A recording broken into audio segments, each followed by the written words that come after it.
رسول اللہ صلی اللہ علیہ وسلم کو اللہ تبارک و تعالیٰ نے جب دنیا میں بھیجا تو یہ فیصلہ طے تھا کہ آپ علیہ السلام آخری نبی ہیں، آپ کی کتاب آخری کتاب ہے، اس لیے کسی خاص قوم کے لیے نہیں ہے، کسی خاص زمانے کے لیے نہیں ہے، کسی خاص علاقے کے لیے نہیں ہے، بلکہ یہ قرآن اور یہ قرآن کا لانے والا نبی، اس کی تعلیمات تو دنیا جہان میں بسنے والے ہر انسان کے لیے ہے، ہر قوم اور ہر برادری کے لیے ہے اور قیامت تک کے لیے۔ یہ فرق ہے دوسرے نبیوں کی تعلیمات اور دوسرے نبیوں پر نازل ہونے والی کتابوں یا دوسرے دھرم مذاہب کے ماننے والے رہنماؤں کی تعلیمات میں اور رسول اللہ صلی اللہ علیہ وسلم کی تعلیمات میں۔ یہ بنیادی فرق ہے کہ ان کی تعلیمات اور ہدایات کسی خاص قوم، برادری، کسی خاص علاقے کے لیے ہوا کرتی تھیں، لیکن محمد الرسول اللہ صلی اللہ علیہ وسلم کی جو تعلیمات ہیں، آپ کی جو ہدایات ہیں، آپ کا جو لایا ہوا قرآن کریم ہے، یہ کسی خاص قوم، علاقے، کسی برادری کے لیے نہیں، بلکہ یہ تو قیامت تک آنے والے ہر انسان کے لیے۔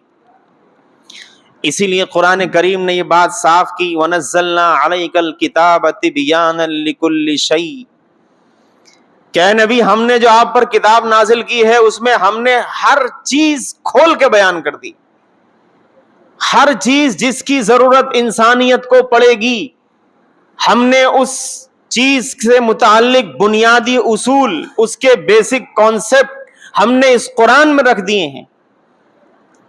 وَهُدًى وَبُشْرَى لِلْمُسْلِمِينَ، خاص طور پر یہ کتاب ہدایت نامہ ہے، خوشخبری دینے والی ہے مسلمانوں کو۔ تو یہ بڑا فرق ہوا جو رسول اللہ صلی اللہ علیہ وسلم کی شریعت اور آپ سے پہلے جو حضرات انبیاء علیہ السلام یا ان کے ماننے والے وارثین گزرے ان کے پیغام میں اور آپ علیہ الصلوۃ والسلام کے پیغام میں یہ بنیادی فرق ہے۔ وہ خاص علاقے کے لیے ہوا کرتے تھے اور یہ لامحدود خزانہ ہے۔ قرآن کریم کی جو شروعات اللہ تبارک و تعالیٰ نے کی ہے جن آیات سے، ان آیات میں خاص طور پر جو پیغام ہے بڑا عجیب و غریب پیغام ہے۔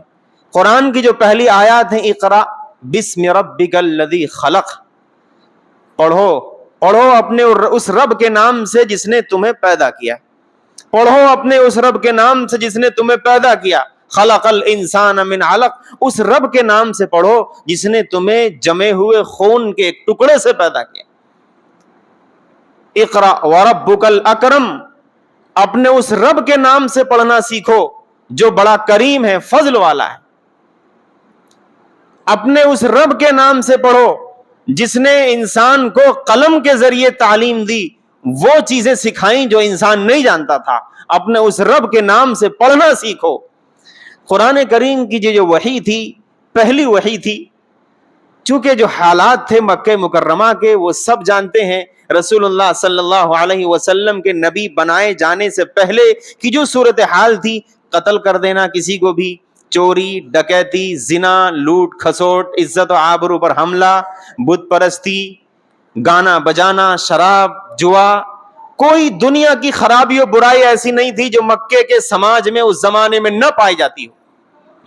اب ذرا اندازہ لگائیے کہ ایسے سماج میں رسول اللہ صلی اللہ علیہ وسلم کو کھڑا کیا گیا اور آپ کی زبانی یہ اعلان کرایا گیا کہ محمد کہیے انما بعثت معلما، آپ علیہ السلام نے اعلان کیا کہ لوگوں میں ایک معلم بنا کر، ٹیچر بنا کر بھیجا گیا ہوں، میں تمہیں سکھانے کے لیے دنیا میں آیا ہوں۔ میری تعلیم، میرا لایا ہوا قرآن، اس کی شروعات ہی سیکھنے سکھانے سے ہوتی ہے، لہذا جہالت کو دور کرو، جہالت کو دور کرو، اندھیری اور تاریکی کو ختم کرو، علم کی روشنی کو پھیلاؤ۔ اور پھر دنیا نے دیکھا کہ چند ہی سالوں میں مکہ مکرمہ کے اندر وہ تبدیلی پیدا ہوئی، اور پھر جب مدنی دور آیا تو مدینہ منورہ میں مسجد نبوی کے اندر خود آپ علیہ الصلوۃ والسلام کے صحابہ کرام کا مسجد کے باہر چبوترا ہوا کرتا تھا جس کو صفہ کہتے تھے، اس پر صحابہ کرام رہتے تھے اور وہیں پر تعلیم سیکھتے تھے، سکھاتے تھے، پڑھنا پڑھانا ہوتا تھا۔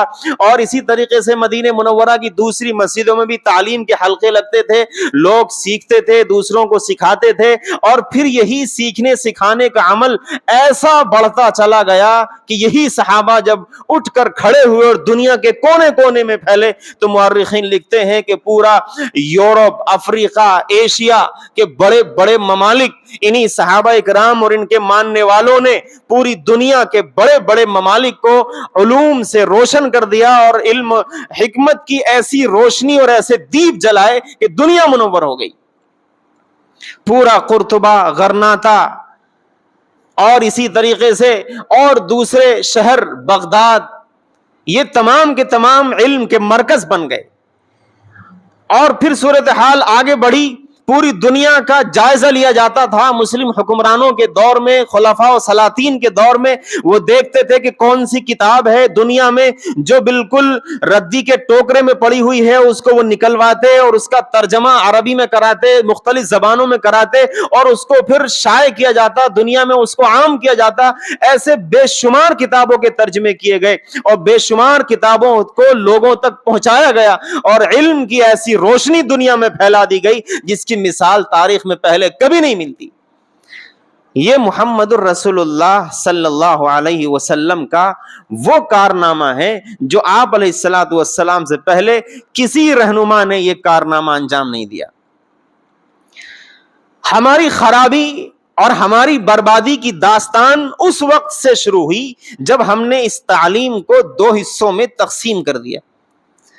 ایک کا نام دیا کہ دینی تعلیم, اور دوسرے کا نام دیا کہ یہ دنیاوی تعلیم. دینی تعلیم کو کہہ دیا کہ یہ مدرسوں میں دی جاتی ہے, اور دنیاوی تعلیم کو سمجھ لیا کہ یہ اسکول, کالجز, یونیورسٹیز میں دی جاتی ہے. دونوں کا میدان الگ الگ ہے. یہ وہ بھول ہوئی تاریخ کی, یہ وہ غلطی ہے جس کا خمیازہ ہم بھگت رہے ہیں اور پتہ نہیں کب تک بھگتیں گے. اسلام میں تعلیم کی کوئی تقسیم نہیں, علم علم ہے, کوئی تقسیم نہیں. قرآن کریم کے اندر اللہ کہتا ہے کہ ہم نے ہر چیز کے بنیادی اصول کھول کھول کر بیان کر دیے.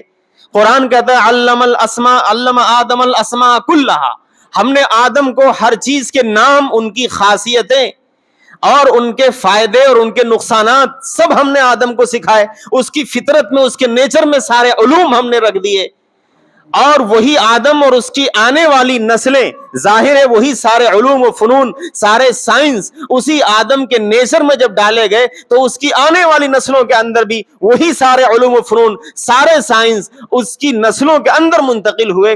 تو پھر یہ تقسیم کیسے ہو گئی کہ یہ دین کی تعلیم اور یہ دنیا کی تعلیم؟ یہ وہ بنیادی غلطی ہوئی جس کو ہم لوگ کہتے ہیں کہ لمحوں نے خطا کی تھی, صدیوں نے سزا پائی.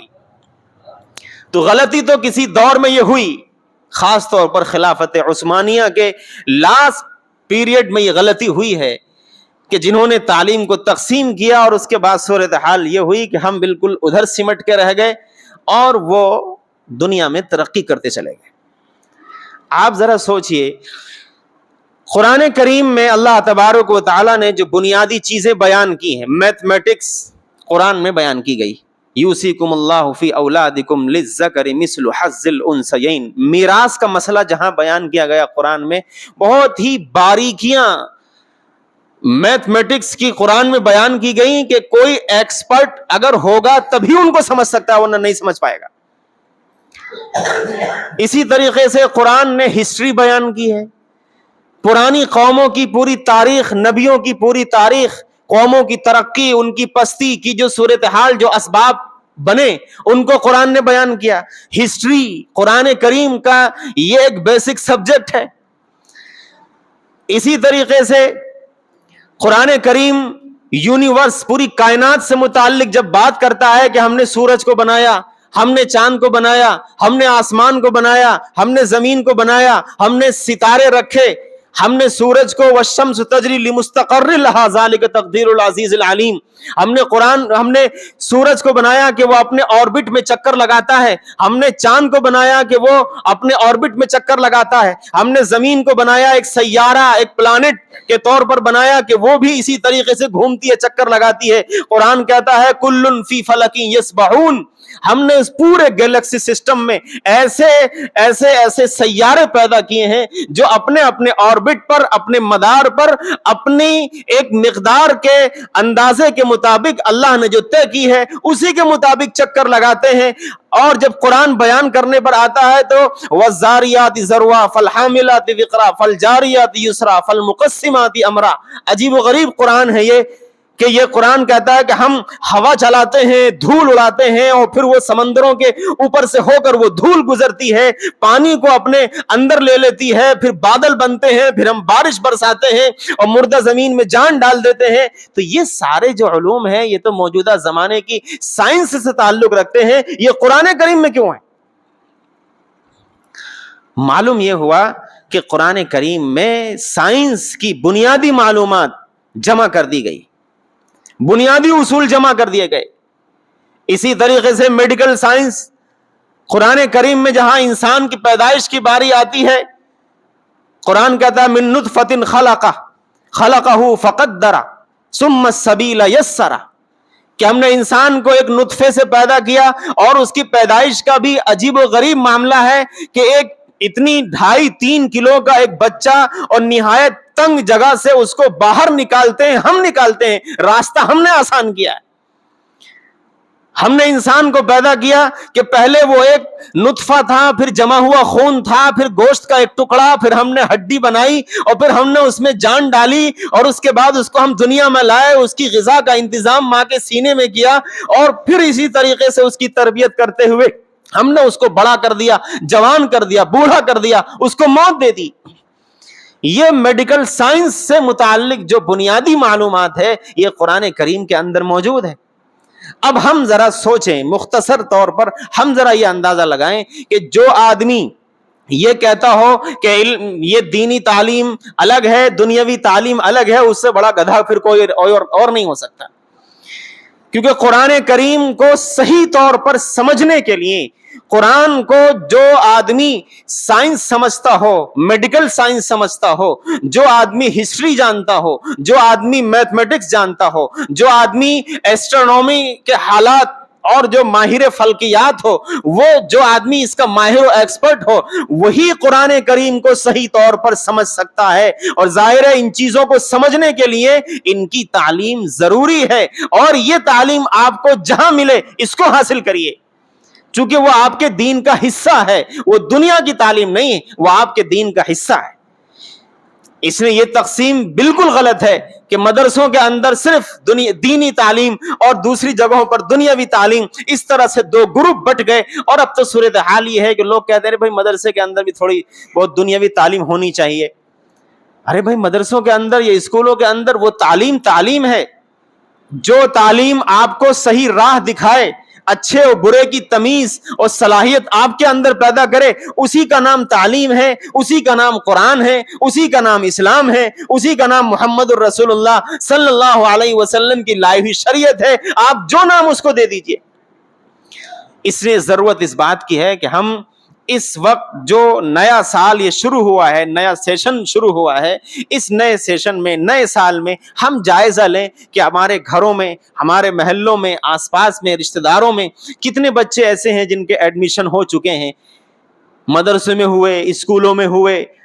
جس کے ہو گئے ہیں بہت اچھا، بہت مبارکباد کے مستحق، محنت سے پڑھیں. اور جس کا ایڈمیشن نہیں ہوا ہے اس کی فکر ہم لوگ کریں، کیوں نہیں ہوا.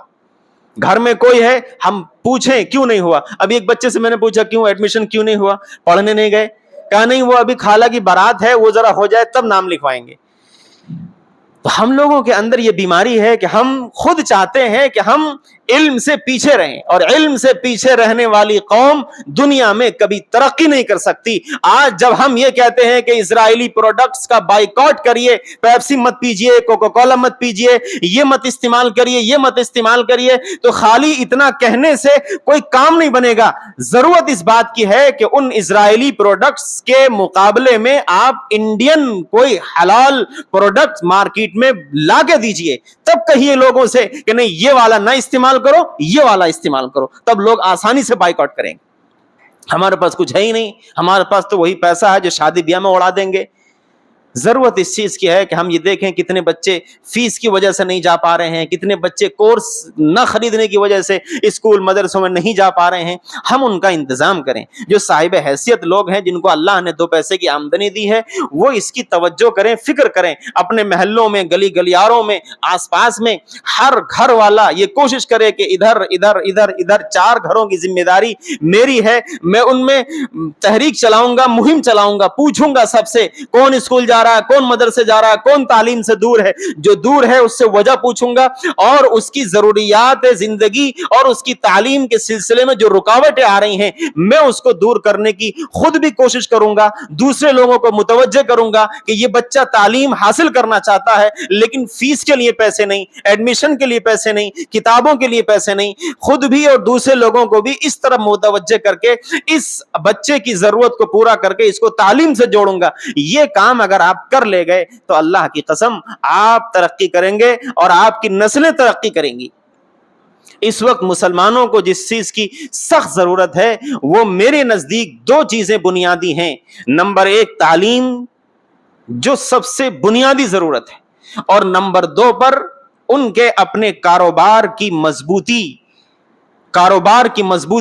ان کے پاس اپنی دولت, اپنا پیسے کے لحاظ سے, کاروبار کے لحاظ سے اپنے آپ کو مضبوط بنائیے, اور علم کے لحاظ سے, تعلیم کے لحاظ سے اپنے آپ کو مضبوط بنائیے. ان 2 چیزوں پر اگر محنت کر لے گئے, جس سے جتنا ہو سکے. یہ ضروری نہیں ہے کہ آپ لکھنؤ میں بیٹھ کے دلی کے بچوں کی فکر کریں, وہاں جانے کی کیا ضرورت ہے. آپ کے محلے میں خود اتنے بچے مل جائیں گے جو تعلیم سے محروم ہیں, آپ ان کی فکر کر لیجئے. دنیا میں بھی آپ کے ترقی آپ کے قدم چومے گی, اور آخرت میں بھی اللہ تبارک و تعالی آپ کو بلندی درجات عطا فرمائے گا. اور یہ تقسیم کہ یہ دنیا کی اور یہ دین کی جو تعلیم, یہ تقسیم بالکل غلط ہے. ترکی کے ایک مشہور ڈاکٹر ہے, انہوں نے باقاعدہ ایک کتاب لکھی, اور پوری دنیا میں جتنے علوم و فنون و سائنس پڑھائے جاتے ہیں سب کو اس میں لکھا, گھیرا اور صاف لکھا کہ یہ سارے علوم و فنون, سارے سائنس, یہ وہ ہیں جن کی بنیاد قرآن کریم میں موجود ہے. معلوم یہ ہوا کہ سب کچھ ہمارا ہے, ہم نے تقسیم کر کے اپنے ہی پیروں پر کلہاڑی مار کے اپنے آپ کو ہم بہت پیچھے لے گئے. ہمیں چاہیے کہ ہم اپنی اس کھوئی ہوئی گمشدہ چیز کو ہم حاصل کرنے کے لیے آگے بڑھیں, اس کے لیے محنت کریں, اور انشاءاللہ جب محنت کریں گے تو کچھ نہ کچھ ضرور حاصل ہوگا.